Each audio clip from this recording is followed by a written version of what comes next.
Well, welcome back everyone to our video today, and we're going to be showing you how to install our ring lights on your vehicle.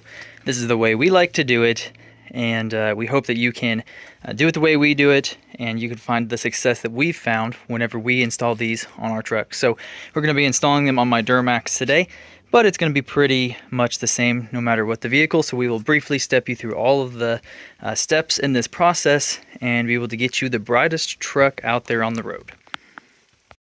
So we are selling you 24 volt wheel ring lights, so therefore we are going to have to run this 12 volt to 24 volt converter. So this will be included with your lights. So what we're going to do is we're going to be sending you with two different lengths of wire. We're going to have about two 2-foot pieces, and then we're going to have two roughly 8-foot pieces as well.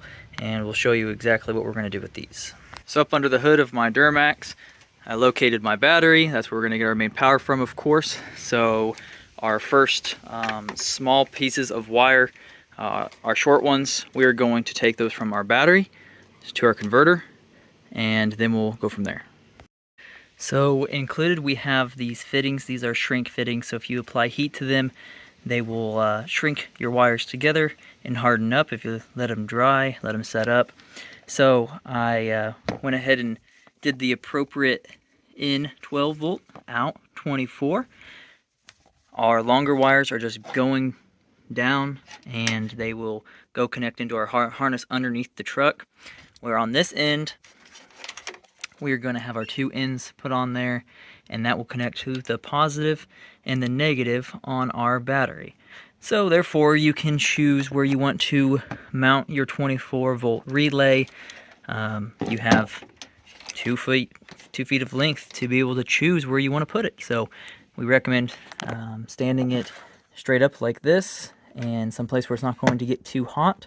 So I don't know exactly yet. I might mount it over here, might mount it down in here. I haven't decided yet, so that is up to you, but just mount it as good as you could. Now we're under the truck here. Here's our two wires that we dropped down.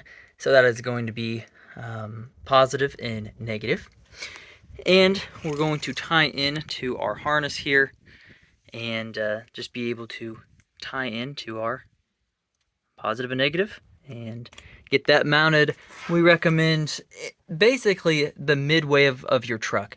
Now that's going to depend on what kind of vehicle you have, but to ensure that you're not going to run out of length with your cables from your wheel ring lights, recommend that you definitely mount your junction box here midway of your truck. So we'll go ahead and show you where we put it on this one. This is a full-size crew cab truck, so we'll show you that in a minute. Now we're moving on to our process of mounting our wheel ring lights on our truck, and Zach is going to explain how we did that. Yes, I'm a man and I do have a straw in my drink, but what really matters is how these are fastened. Everyone has issues. Most of the time, the issues that people have with wheel ring lights is that they are not fastened properly. But you can see me jerking around on this thing pretty good, right? This dust guard here moves some, so everything moves with that, but that's on there pretty dang good. You're rocking the whole truck. Well, it's to prove a point. And the point is you guys have to find out what's going to work for you and your truck to fasten them. Your truck's not going to be just like this truck. It's probably going to have something a little bit different. Maybe you don't have an HD. You're running on a half-ton. Everything changes, and things aren't as big and in the way if you're on a half-ton, or etc. So you have to figure out what works for you to get these attached where they will not come off. We're not going to say only use self-tappers, only use rivets, only use zip ties. You have to figure out what's going to work, and the ultimate goal is get them where they will not fall off your truck. If they fall off the truck and they get broke, that's on you, just like with any company.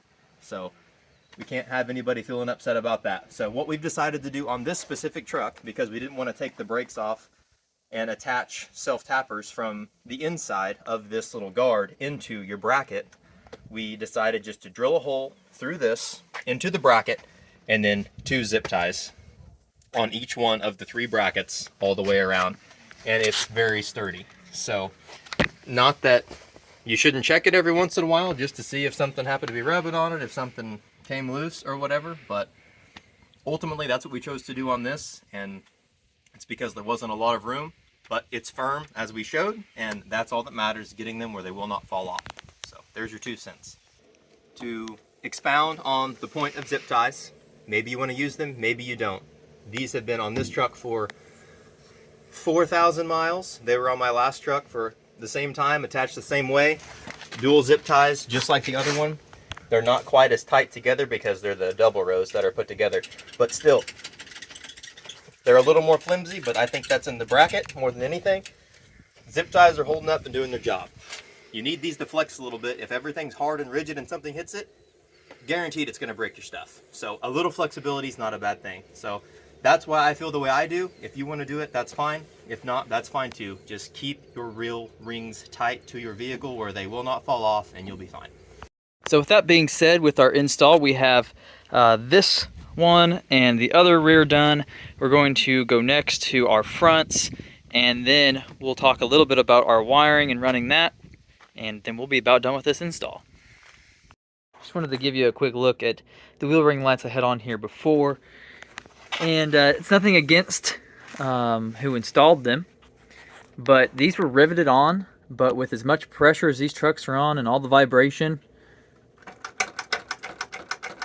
this is all that was holding this on. So if you choose to go rivets, not that they can't work, but make sure you really got a lot. I don't really know. I don't know if I can recommend rivets or not, but that's a lot of play, and that's how things get broken. So I'd say stick to our methods, and hopefully they'll be tight for you. Well, everybody, this is basically going to finish the install of our wheel ring lights on this vehicle. As we said, all the wheel ring lights are on. They are bright as can be. They are tight. We've got them zip tied, all up, tacked up underneath the truck nice and well. Making sure you have them securely on is key. Once you do that, you will be sitting good. Our wiring harness, once again, on this truck, we ran it to the middle of the truck, pretty much underneath. Then that gives enough length for the toggle to go up into the truck, and then enough length to go to all 4 wheel ring lights. Now, with that being said, if you need, we can provide you with extended cables to be able to give you that extra length. So if whenever you buy these on our website, just let us know that that's what you need, and we'll make sure that you get those. So if you want to be the brightest in the game, if you want to have quality, and if you want to buy from a company that sells quality wheel ring lights and has great customer service, please go with us. We are a new company, but you will not regret how bright these are on your truck. So go to czmods.com and get your set today.